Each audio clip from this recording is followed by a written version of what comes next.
Today's episode of Beyond the Mask is presented by the insurance specialists at Bright Think Wealth Strategies.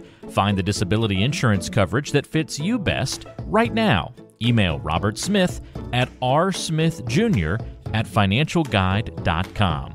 The show is also made possible by the team at CRNA Financial Planning. Get a free consultation today to be guided through the complexities of investing and financial planning. Just visit crnafinancialplanning.com. And don't forget, listening to our podcast can earn you Class B credits. For more information on how you can submit them, check out the CE Credit tab on our website, beyondthemaskpodcast.com. Welcome to Beyond the Mask, innovation and opportunities for CRNAs and advanced practice nurses, with certified financial planner Jeremy Stanley and CRNA Sharon Pierce.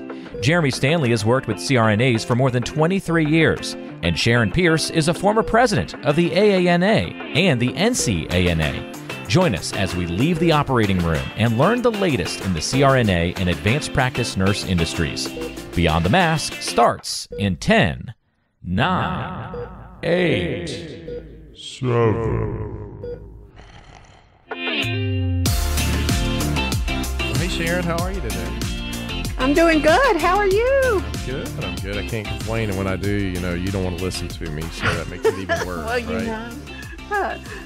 Sometimes nurses are the least compassionate people. I've got a girlfriend, she'll complain about her knee, and I'm like, you got a leg. Okay. Oh, that explains my wife now. I get it. Okay. It does make us less compassionate sometimes. Yeah, I'm like, aren't you guys supposed to be like, the typical nurse that runs and takes care of people and, puts bandages on them and fixes them soup? And she's like, you're okay. Get up and do it yourself. That's right. Will you not just take out that garbage? Jeez, I had to take the garbage out yesterday. I wasn't feeling good, I mean, she's like, here, can you do this? I'm like, yes, sure. And then, the thing that took the cake, Sharon, I forgot to tell you about this one. So Landon was sick, and we had gone to a chicken stew, and he ate a little bit of chicken stew. And so I'm downstairs, and we've got this theater room, and I'm laid back in the chair and watching TV, and about to go to sleep. The door slams open.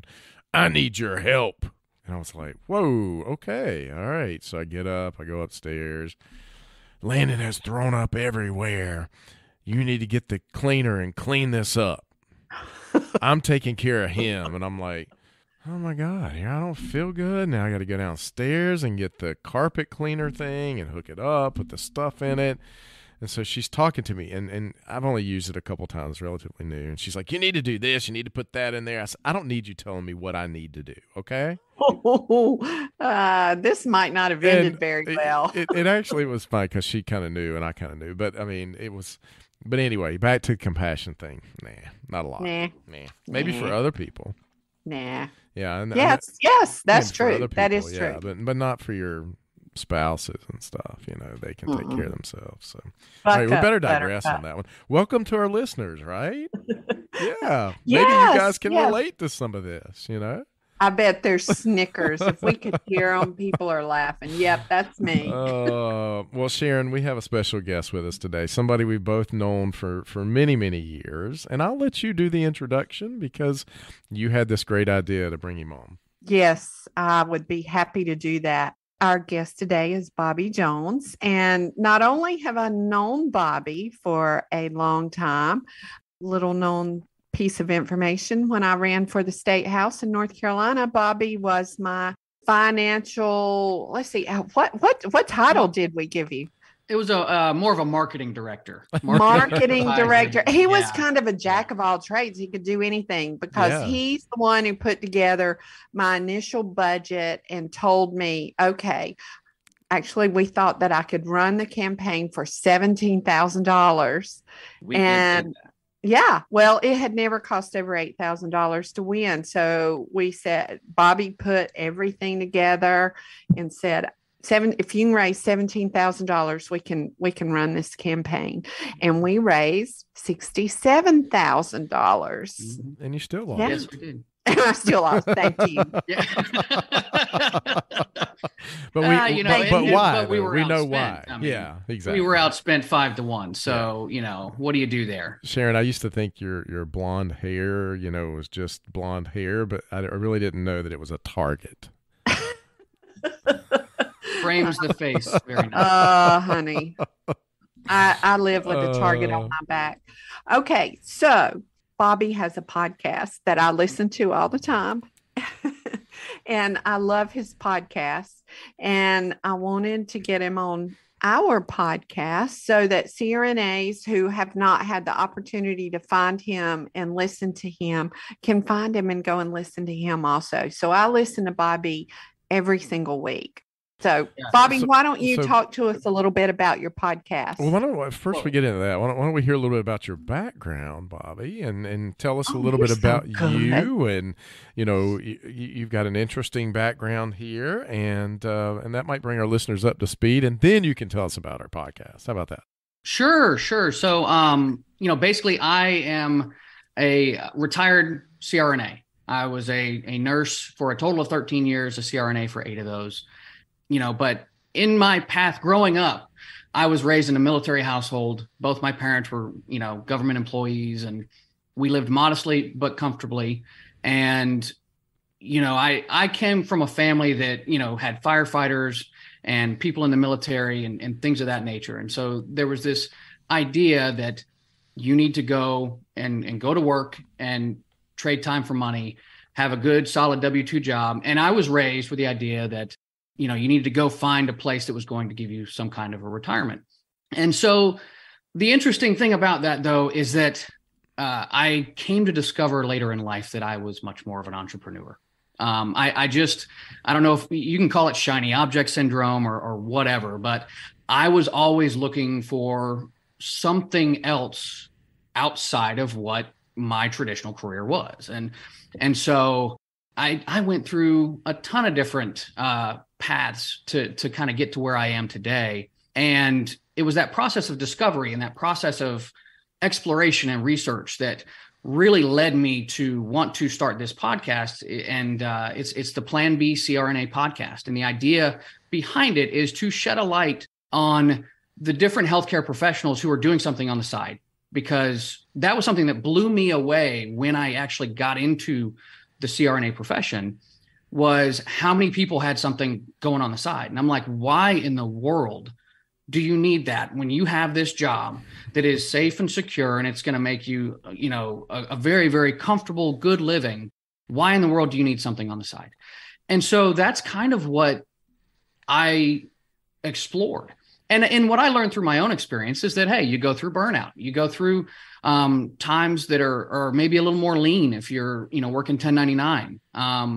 So having something on the side is a pretty good idea for most people. And so how do you go about finding that? Well, that's what the podcast tries to get into. Well, this kind of goes along with something that I've always said. CRNAs are the smartest people I know, and you can't fill them up.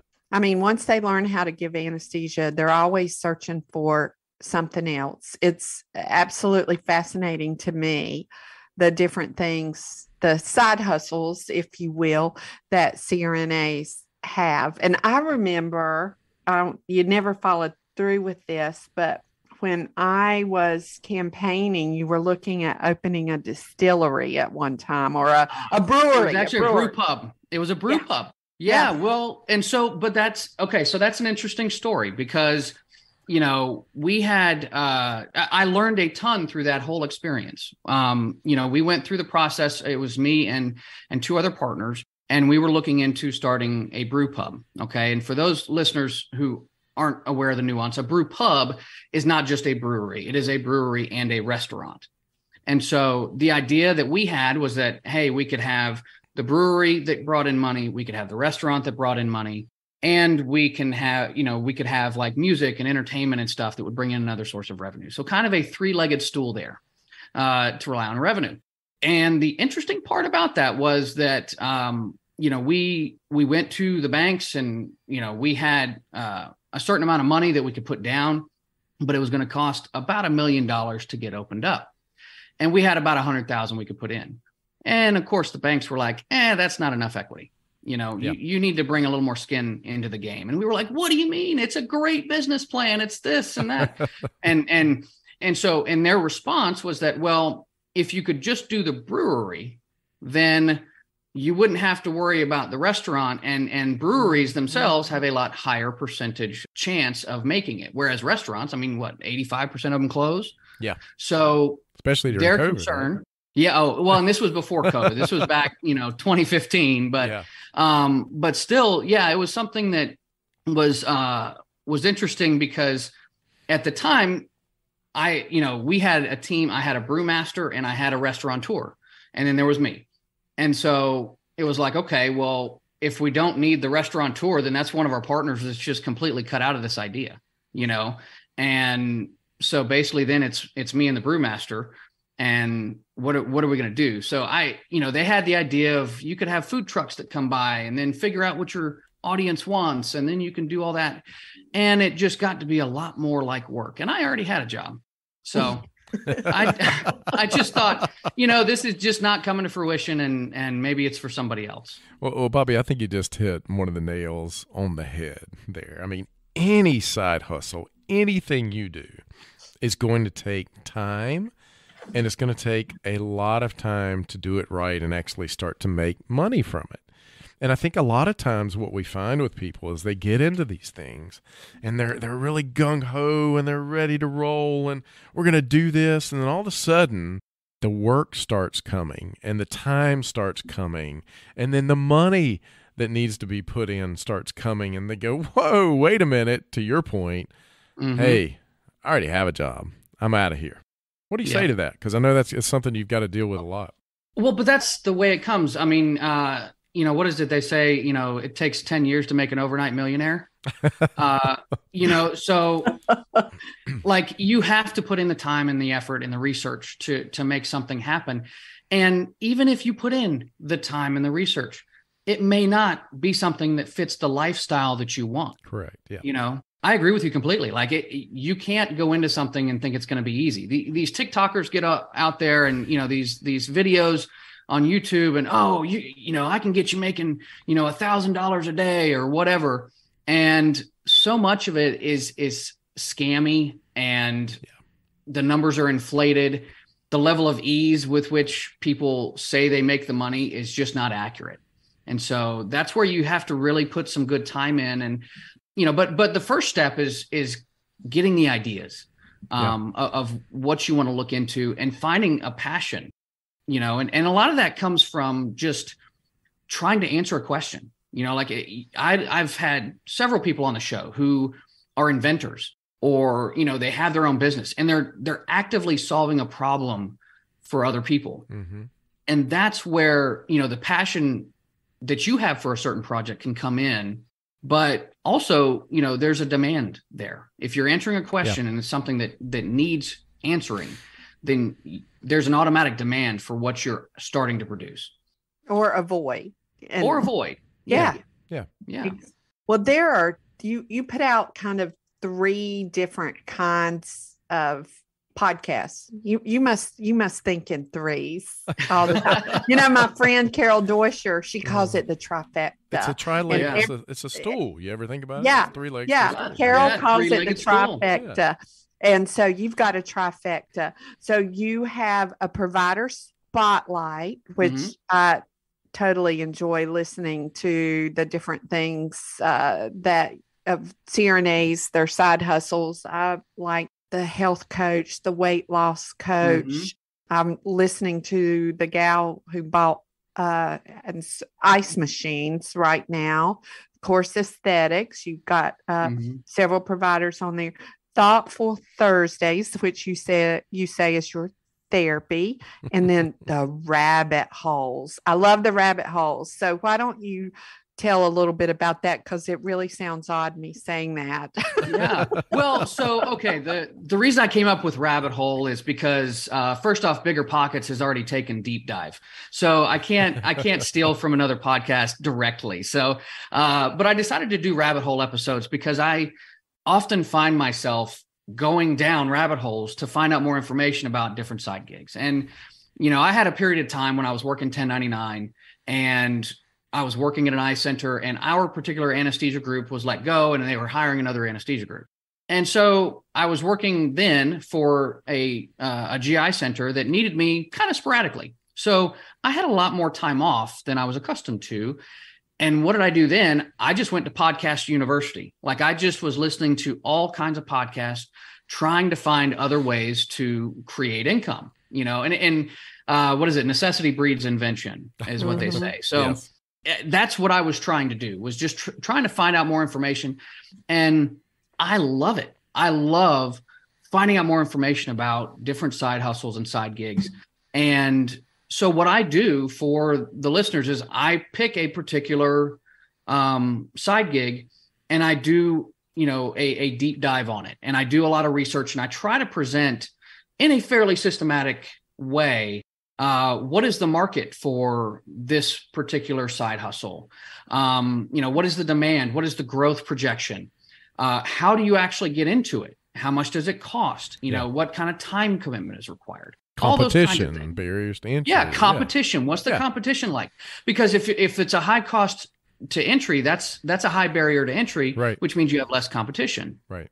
So, but different things like that. And then going through the process of what it looks like to actually start down that road, and how long you can expect things to take, which oftentimes it does take longer than you think to get these things off the ground. But if you're patient with it and it's something you enjoy doing, and you're bringing value to other people, then these things can all be very successful. And then finally, I go through pros and cons. So I try to, again, take a very systematic approach to, okay, well, if you go down this road, what is the possibility here? Okay, well, you have the possibility of making a lot of money in a, relatively reasonable amount of time. Or, hey, this is a high cash flow business. Or, hey, there's a ton of tax benefits involved with this particular side hustle. So different things like that. And then, of course, the cons. Hey, this takes a heck of a lot of your time. So maybe it's not great for, somebody who's already working full time. Or, maybe that cost of entry is really high. And so the barrier to entry is pretty high, or, some other specialized thing. It just depends on the particular, project that you want to take on. Have you thought about what would happen if you weren't able to work for 2 or 3 years? On average, 25% of people will file a disability claim, and most of us aren't prepared for that loss of income. Every CRNA needs to protect their biggest asset, yourself, and your ability to earn with a disability insurance policy. We recommend contacting Robert Smith, a master disability insurance specialist with more than 30 years of experience and 1,800 CRNA clients, to find the coverage that fits you best. The best way to do that is to send him an email at rsmithjr@financialguide.com. That's rsmithjr@financialguide.com. Or call him at 504-394-6557. Hey, Bobby, have you ever read the book, The E-Myth by Michael Gerber? Oh, I've heard of it, but I have not read it. Man, I'm telling you, it is one of the best books I've ever read in my business career. And basically, he breaks down why most small businesses fail. And it's a pretty simplistic concept. I mean, it really is. It is most of us, because I'm very entrepreneurial, you're very entrepreneurial, Sharon is a little bit entrepreneurial. I kind of grab her kicking and screaming into the entrepreneurial world anyway. It only took me about 22 years to get her to do it. But with anyway. the anesthesia, I'm entrepreneurial in every other way. Yeah, you are, pretty much. absolutely, I have seen that entrepreneurial spirit with her. But what he talks about is, we all get into business or doing things because we're technicians. We know how to do something. For example, Bobby, let's say I'm really good at playing the guitar and you want to come to me to take lessons. I'm a great guitar player. Now I'm getting really busy. You start referring people, Sharon does. Well, now I've got to hire somebody, and I've switched hats now. I'm not only a guitar player, I'm now an employer, and now I've got to do some accounting stuff, and now I've got to do some HR stuff. And as you continue to grow, there's more. You got to pay taxes. You got to do all these things that you really don't like doing. Kind of like our CRNA clients. They really don't like doing this stuff, but you've got to do it. And at some point, that pain threshold comes and you go, this is not why I got in business. Mm-hmm. And that's why most small businesses fail, because they're technicians at heart. They're not business owners. Great book, but it goes down exactly what you're talking about right now. Yeah. Well, I think, some of the mistakes that people make in the beginning is they don't do enough research, first off. And so they don't know and they don't have a clear path for what this actually looks like for them.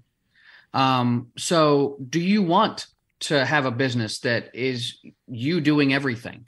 Maybe you've got a virtual assistant who does a few things for you, but largely you are the face of whatever business it is, and you do the brunt of the work. Or are you looking to scale? And a lot of people, you mentioned that pain threshold with when you're growing a business. That's because a lot of people, and CRNAs in particular, let's be honest, we're all type A, we're all control freaks, right? Slightly, yes. A little bit, in varying degrees. But, the idea is that you get to a certain point, and if you want to grow, you have to have a team of people that you trust around you that you can then give some of that work to. Because again, you're looking for something that promotes the lifestyle that you want to live. So if you can take, and somebody else is good at finances, then, and you hate that side of the thing, then you can go and have your other person take care of that because they like it, they enjoy it, they're better at it. That's why you did it for me. Exactly. Well, and it freed you up to be able to go and, do the things that you're good at, the things that you're passionate about, that feed your soul, because that's really what it comes down to is, when I have people on the show that are finding success outside of their traditional career. That's kind of what I try to do. But success is measured in so many different ways. And so if we don't know what success looks like for ourselves, then it's hard for us to figure out what the heck we want to do. So defining that goal of what you want things to look like for yourself, what's that lifestyle look like? Do you want to have something that is more active, that you can put more of yourself into? Or do you want something that's more passive, that is just, putting off cash flow every month or something like that? Everybody's different. And I've seen so many people that, they're so happy, and this person's working a ton and this person is just kind of dabbling. Find what works for you. And to do that, you have to have good resources. So what is the most interesting thing that you've thought about and then went on to research in your rabbit holes? Ooh. Oh gosh. Okay. So I just heard one that I thought was pretty cool. And it kind of relates to you a little bit. It's reading audiobooks. Yeah. So that was my most recent one. And the idea behind that is, I've had a podcast for a little while. I've had some people that have approached me and said, hey, you have a really good voice. You should look into reading audiobooks or, doing some voice work. And I started to go down that rabbit hole, and I figured out, okay, I need to just do a podcast on just audiobooks. And then I need to come back to voice work, because being a voice actor and doing stuff like that on the side is completely different from doing audiobooks. And so that was an interesting one because it was a lot more nuanced than I thought it would be. And that's what I often find is that so many of these things are very, very nuanced, and more so than, again, the YouTube videos will have you believe. You have to put in some work and time and effort. But, one of the interesting things, and I don't want to get too far into the weeds here, but I had a 4-part series that I did on cryptocurrency, and I did that over the summer.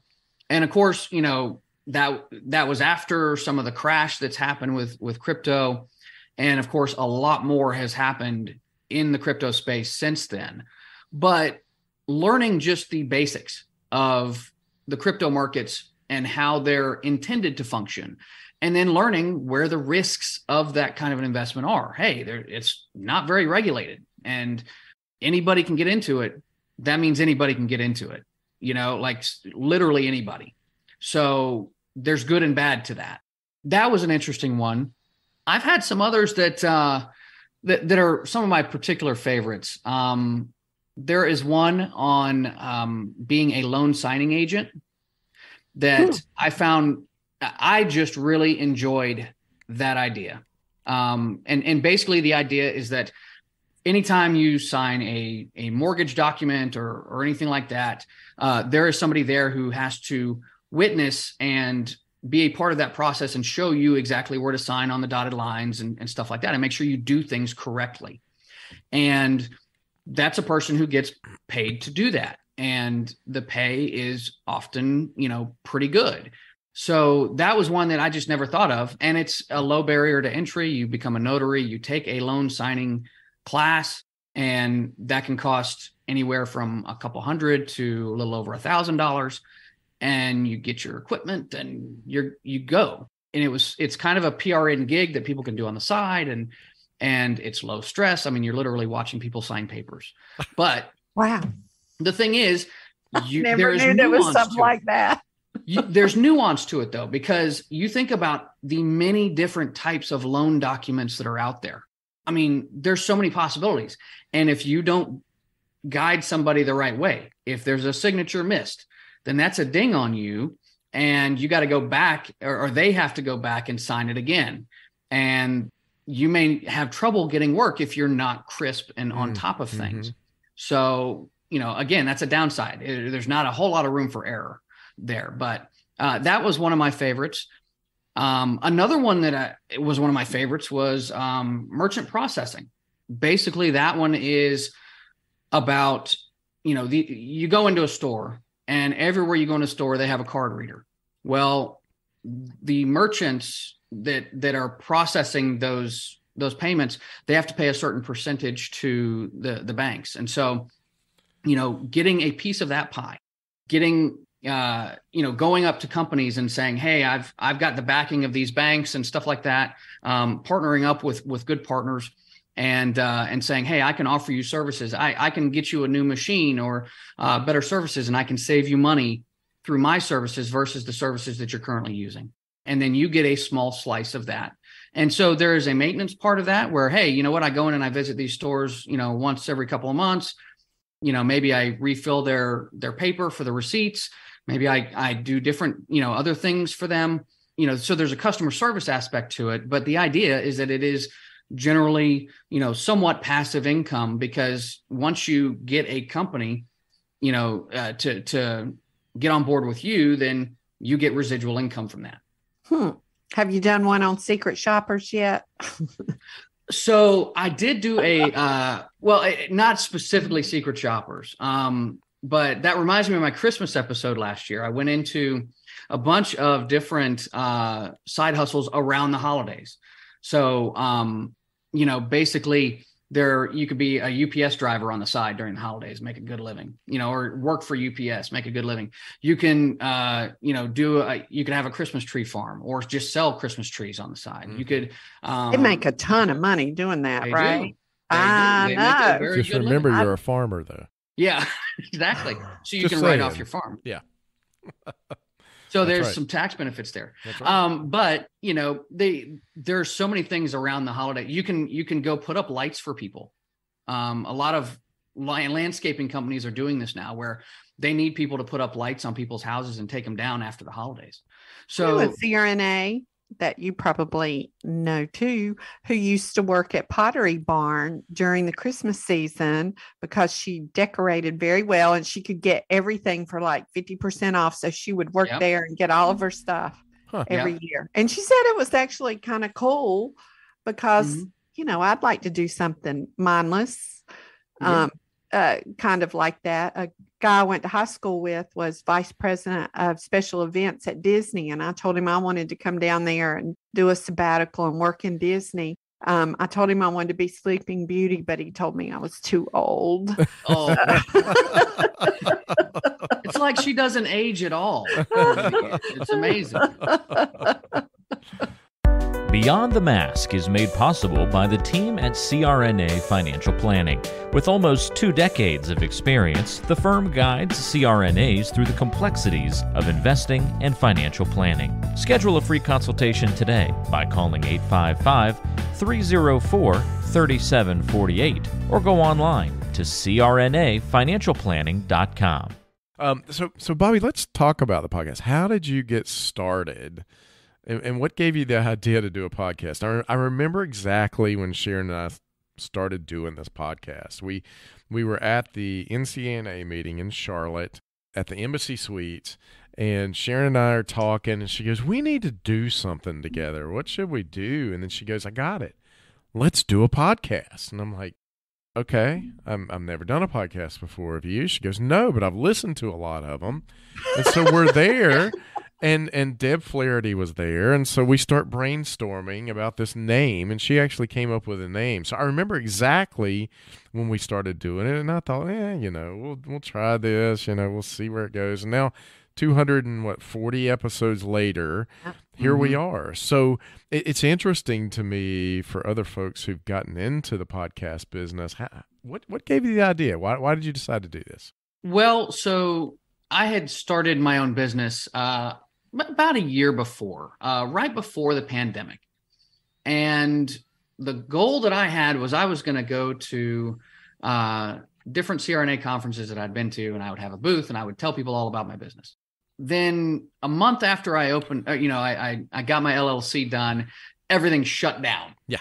I mean, everything was done. Perfect timing, Bobby. I mean, you couldn't have planned this any better. I could. I mean, that story of my life, right? So, but what I did, what that forced me to do, though, and it was a blessing in disguise, because what I had to figure out there was I had to create something of value to give to people. I did not initially want to be in the content production business. Right. It wasn't something that I saw myself doing.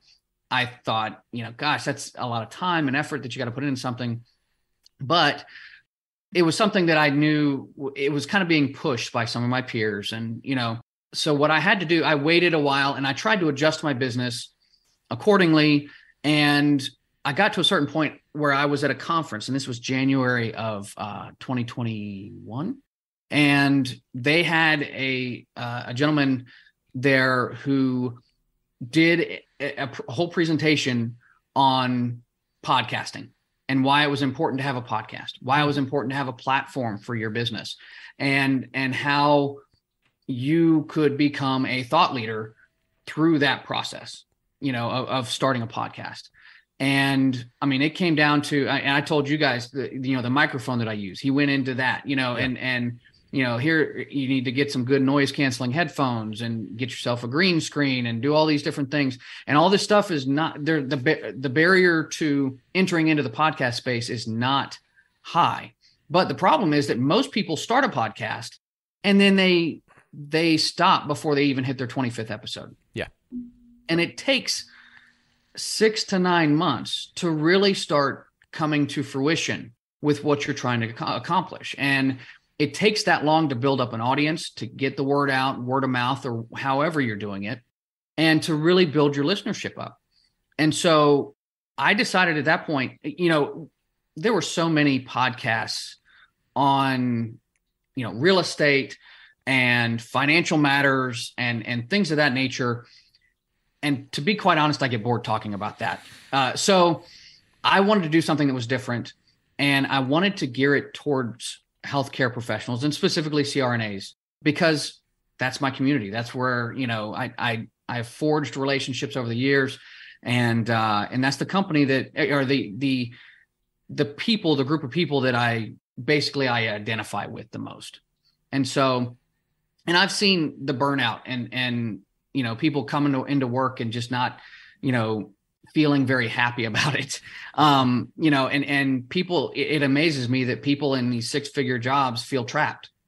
Yeah. Why in the world are we feeling trapped? So what I wanted to do. But you can't get out to pee when you want to. Well, exactly. Okay, well, you got 10 minutes for lunch and, You get 10 minutes. Where's that job? Maybe. But, hey, the idea for it, though, was because I again, I had already researched a ton of different side hustles. And, that's something that I was passionate about. And I said, I could provide a lot of value to people if I just write it down. If I could bring it together and put it into an easily digestible format, then I could help people determine in a very efficient fashion whether or not a particular side hustle was for them or not. Do that initial piece of research for people because I've already done it. And I say that because, I would go to a certain point with a side hustle and I would spend a certain amount of money getting, my feet wet a little bit, because you kind of have to. You want to get into it a little bit to see if it's really for you. And then, hey, okay, I've reached, like you said, that pain threshold. Okay, if I'm really going to get into this, now I got to put my money where my mouth is, and I got to spend some real time on this. And that's when you start to evaluate, okay, I've put a little bit of money in here. I do have a little bit of onus, but I need to really evaluate whether this is for me. And so my goal with the podcast is, it's really threefold. That's why I have 3 different episodes. Okay. So first I want to help people discover what it is that they're passionate about or that could work for them on the side. They're looking for something. I want to cover it and help people out.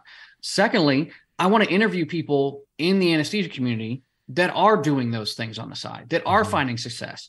Whether or not that means you're making a ton of money or you're doing something that just fulfills you, that just feeds your soul. And there are so many people that I've had on that are in that situation where it's like, I love what I'm doing. Yeah. And I don't want to stop. So, and then thirdly, like you said, those Thoughtful Thursday episodes, I take a quote for the day and I just kind of riff on it a little bit, do a little bit of research on it too. But, it's like you said, it's kind of like my therapy. So whatever I'm thinking about at that time, I want to do a little deep dive on it. So that's what I do. Well, hey, Sharon, we've got some exciting news to share with people today, don't we? Yes, we do. And why don't you let the cat out of the bag, Jeremy? Wow, I don't usually put cats in bags. Is that kind of a deep-seated thing with you or what, Well, some of our listeners know we've been doing live podcasts around the country at different state association meetings, ANA events, and so forth. And May 4th through the 7th, we're actually going to be at the Pennsylvania State Meeting. Sharon, you've been there a lot and spoken a lot there at the Hotel Hershey. Yes. Yeah, and I've never been to the Hotel Hershey. So oh my gosh, you are in for a treat. When you check in, they ask you milk or dark because you get chocolate when you check in. Wow. It's really cool. So listeners, if you want to go to a great meeting, Pennsylvania puts on a great meeting. We'll be doing the live podcast taping there, and they're going to be having a party there too. And guess who the DJ is? Let me think. Does his last name end with Pierce? Yes, it does. DJ so Pierce come will and be join in the us. Can't leave the house without him anymore, That's right. So join us in Pennsylvania at the Hotel Hershey, May 4th through the 7th, and come to a great meeting. So Bobby, what would you like to leave CRNAs with as we wrap this up? And my wrap up for this is listen to the Plan B podcast. I love it. Yeah. I love that wrap up. Everybody should come and listen. But seriously, I think what I want to leave people with is the idea that we have, we kind of create bubbles for ourselves, and we want to think that our current lifestyle, our livelihoods are more secure than they actually are. And I think what COVID did was it kind of opened our eyes up to say, you know what do I do if I don't have this profession to lean on? Because any number of things can happen in your life. Whether your spouse loses a job or you become ill and can no longer go to work. I mean, how many CRNAs have wrist and hand problems and they can't mask a patient anymore, and they have to retire because they've done it for years and now they've got problems. there are different things that can happen. I mean, heck, you get in a car accident. I mean, anything can happen. So having a plan B is just a matter of not putting all your eggs in one basket, because as we've seen with the economic volatility, with inflation, with everything else, there's a lot going on right now. And I think it's just best to try and be prepared for any number of things that can happen to you. I was amazed at how many healthcare providers, when the pandemic hit, they were freaking because they were living paycheck to paycheck. Lifestyle creep is a real thing. Absolutely. And particularly in the anesthesia community, because what nurses have, they come up through nursing school, and there's a certain mentality that it takes to become a nurse. And you're making a certain amount of money as a nurse. But then you go on to become a CRNA, and you're making more money than you've ever made. And we can say this is upper middle class money. I mean, this is top 10% of the country money that CRNAs make. So how do you approach that? What are you doing with your money to put it to work for you? Are you going out there and you're buying the new Lexus, or are you buying assets that pay for that Lexus? Yeah. That's kind of, what I try to get people to switch their thinking about is like, how can I put my money to work for me so that if something happens, I don't have to worry because my money's already working for me. Oh, Lord, we better end this up because I'll have to take a water hose to the two of y'all. I know. I can talk about this stuff for a long time. This is Jeremy. This is Jeremy. So I better stop this right now. You have just blown wind up his skirts right now with that hole. Oh, how did you know? You saw the look on my face or what? I know both of you guys very, very well. Yeah. Yes, you do. Well, Bobby, I'll just kind of end it. But I mean, you're exactly right. I mean, a lot of CRNAs do have lifestyle creep. I mean, whatever you want to call it. I mean, I see it all the time. How do you make $200,000-$300,000 a year? Sorry, Sharon. And you are living paycheck to paycheck. It amazes me. Not that all CRNAs are like that, but the fact that even a big sum of CRNAs live like that. And the mentality is that if I need more money, I'll just work another shift. Yeah. If I need more money, I'll work 2 more shifts. Or, you know what, I can get that purse because that's only half a shift. Or whatever. I can take that vacation. It's $15,000, but you know what? I'll just work a little extra to pay for it. And to Bobby's point, the good part about what I think I heard you say is, what would happen if you took that and you put it in something that helped you generate money so that later on maybe you can do those things and you've got it paying for itself just in case something happened, kind of like happened in COVID, kind of like happened in 2008. I'll never forget 2008. I mean, CRNAs were scared to death. They were running back because there was no 1099 work. You couldn't hardly get a job as a W-2. People were freaking out. Same thing in COVID. The 1099s were like, oh my God, I don't have enough work. There's no work out there. I've got to go 2 months without income or 3 months. And I can't do that. I can tell you a CRNA I'm thinking in my head right now, it makes $350,000, almost $400,000 a year. She could not get through 2.5 months without work. Couldn't do it. Could not do it. I mean, so these are real things, and I'm not saying all CRNAs. I'm just saying some. And this is, I thought that was a great point. And yes, Sharon, you probably saw me light up because it just hit the chord with me. Like a Christmas tree. But, the good thing about you, Bobby, is you're not just talking about this from an angle of someone who's talking about Plan B. You're talking about it from the angle of being a CRNA. Having lived that and understand that community, which is, I got a little bit of that because I've been working with them for so long and I sleep with one every night. And it's not me, It's the same one. It's the same one. I'm not saying. And it's not me. I'm not trying to be ugly. It's not me here. either. No, it's not Bobby either. I promise. But it's just, you have that inside track, and that's something that, you know, I've got a little bit of it, but nowhere near that you do, because if I went in to mask someone or intubate someone or give them some sort of drug, whether it's propofol or whatever it is, they're going to die. I mean, and that's it. You know, you could probably do it and they'd live, right? So, hey, you know, you got an advantage there, Bobby. Yeah, a little bit. But, you know, and I just think if people can open up their minds a little bit and shift that mindset, because that was the thing. When I first got into the profession, I had that mindset of, if I need extra money, why would I do a side hustle? I'll just work another shift. Yep. But then I came to realize, okay, well, you're going to work another shift. Maybe you make $1,000, but then how much are you going to get taxed on that? You know? So it's a matter of training yourself, changing your mindset to that, you know, away from the idea of, okay, I'm a W-2 worker and I make middle-class income, you know, and I need to put away just into my, you know, different accounts and yada, yada, to, you know, now I'm wealthy. I make very good money. I need to start thinking like wealthy people, and wealthy people don't always trade time for money. They buy assets and have those assets pay for their lifestyle. Yep. I love that. Absolutely. Very true. Very true. All right, Sharon.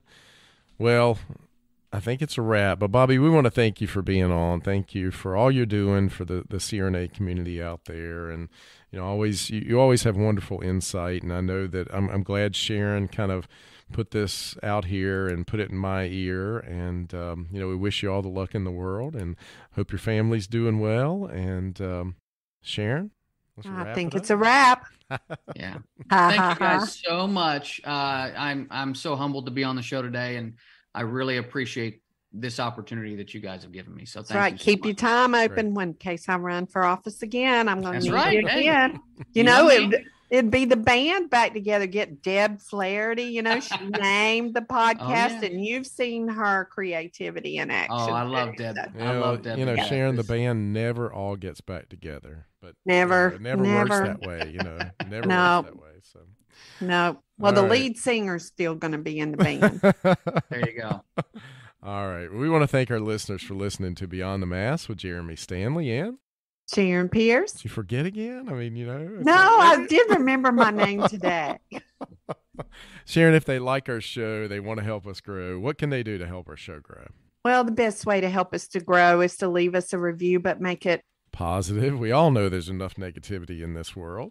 That's right. Tell all your friends, share us on social media, because we're in the top 50 medical podcasts in the country, on the way to number 1, of course, just like we are in the CRNA community, and we could not be there without our listeners. We want to thank our CRNAs. And again, if you know people like Bobby who are doing great things for CRNAs out there in the community, let us know. That's how we get these stories that we bring to you every single week. And tell us. We'd love to have them on. I agree. Till next time. It's a wrap.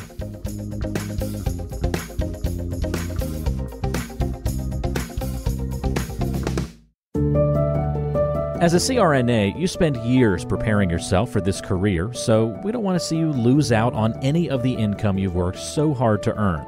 The best way to protect yourself and give you the confidence that a major life event won't disrupt your financial future is through disability insurance. We've known disability income specialist Robert Smith for many years and have seen the work he's done with nearly 2,000 CRNAs over multiple decades. He can help identify any gaps in your existing coverage and fill those gaps by finding the best value on a policy. Contact Robert and let him know you heard about him on our podcast. Send him an email at rsmithjr@financialguide.com. That's rsmithjr@financialguide.com. Or call him at 504-394-6557. Protect your greatest asset as a CRNA, yourself and your ability to earn a living, by adding disability insurance to your financial plan. Today's show is brought to you by the folks at CRNA Financial Planning, an independent consulting firm that offers financial planning services exclusively to CRNAs and their families. From planning for a child's future college expenses to building a predictable income stream in retirement, the firm is committed to offering you comprehensive financial services, customized to fit your unique needs and objectives. If you have questions about your financial future, get them answered. Call the team at 855-304-3748. That's 855-304-3748. Or go online to crnafinancialplanning.com. Hi, this is Jackie Rolls, President of the International Federation of Nurse Anesthetists and President and founder of Our Hearts, Your Hands, a global anesthesia support community that takes donations to allow nurse anesthetists in low and middle income countries to go to educational programs, buy equipment, or textbooks. Your donations are tax deductible, and we would appreciate your support.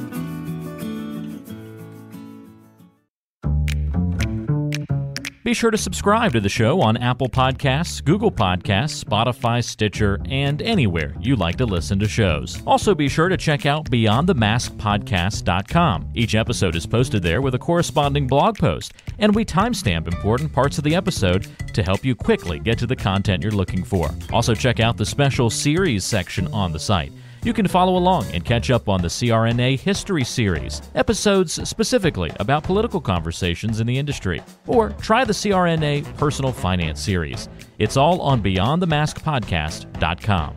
And if you have a question for the show or want to be a guest, or even suggest a particular topic, fill out the contact form on the site or send an email directly to us at info@BeyondTheMaskPodcast.com. And lastly, let's take the conversation social. Check out our Beyond the Mask Podcast Facebook page and Facebook group.